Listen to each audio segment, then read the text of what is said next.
জাতীয় ঐক্যের ডাকে অন্তর্বর্তীকালীন সরকারের প্রধান উপদেষ্টা ডক্টর মোহাম্মদ ইউনূস সকল রাজনৈতিক দলের নেতাকর্মীদেরকে ডাকলেন, কিন্তু জাতীয় পার্টির কোনো নেতাকর্মীদেরকে কেন দাওয়াত দিলেন না, কেন ডাকলেন না, এর কারণ আজকে আপনাদেরকে বলবো।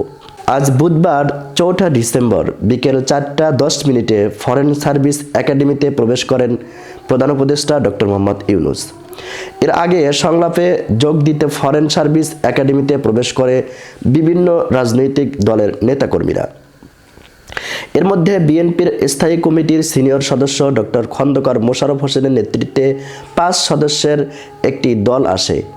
এছাড়া জামায়াতে ইসলামীর আমির শফিকুর রহমান সহ 4 সদস্যের প্রতিনিধি দলও আসে। অন্যান্য রাজনৈতিক দলের প্রতিনিধিদের মধ্যে রয়েছেন ন্যাশনাল পিপলস পার্টির চেয়ারম্যান ফরিদুজ্জামান ফরহাদ, গণসংহতি আন্দোলনের প্রধান সমন্বয়কারী জুনায়েদ সাকি, গণ অধিকার পরিষদের সভাপতি নুরুল হক নূর, বাংলাদেশ খেলাফত আন্দোলন মজলিস এর মহাসচিব মামুনুল হক, খেলাফত মজলিসের আমির আব্দুল বাসিত আজাদ, রাষ্ট্র সংস্কার আন্দোলনের সমন্বয়ক হাসানাত কাইয়ুম ও জমিয়তে উলামায়ে ইসলামের সহসভাপতি আব্দুর রউফ ইউসুফি। প্রিয় দর্শক, এখন জাতীয় ঐক্যের এই পরামর্শের বৈঠকটিতে ডক্টর ইউনূস জাতীয় পার্টিকে কেন ডাকলেন না?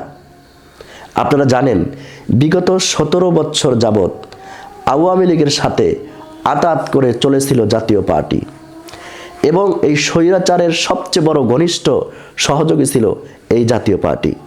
এবং আপনারা জানেন, বিগত জুলাই থেকে নিয়ে এ পর্যন্ত দেশ এবং দেশের স্বার্থে যত বিপ্লব ঘটছে, কোনো একটা বিপ্লবে তাদের অংশগ্রহণ পাওয়া যায় নাই, এবং তারা শুধু তাদের ফায়দা লুটানোর জন্যই বিগত বছর রাজনীতি করেছে।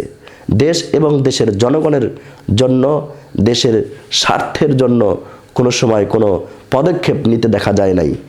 এ কারণেই ডক্টর ইউনূস এই মুহূর্তে জাতীয় ঐক্যের ডাক দিয়েছিলেন। এই গুরুত্বপূর্ণ মিটিংয়ে ওই স্বৈরাচারের দালাল, স্বৈরাচারের দোসর জাতীয় পার্টির কোনো নেতাকর্মীকেই দাওয়াত দেননি।